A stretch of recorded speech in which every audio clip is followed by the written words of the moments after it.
திருப்பாவை 30వ பாசுரம்.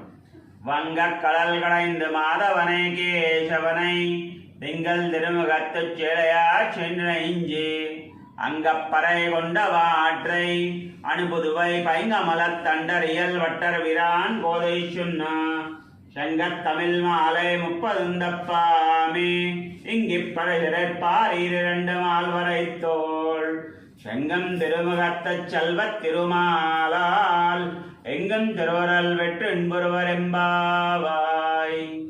ஆண்டாள் திருவடிகளே சரணம்.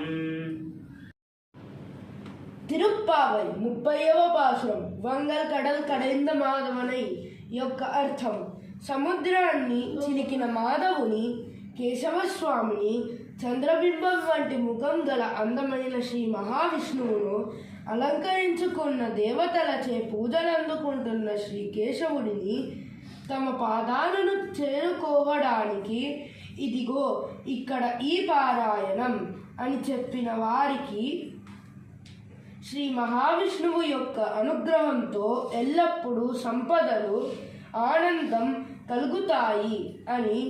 ఇది కేవలం పావై నోముకు సంబంధించిన పారాయణం కాదు.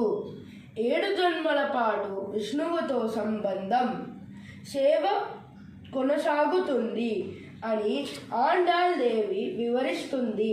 ఇది సంపదలు, సౌభాగ్యాన్ని కోరేవారికి, గోపికలందరికీ వర్తిస్తుంది.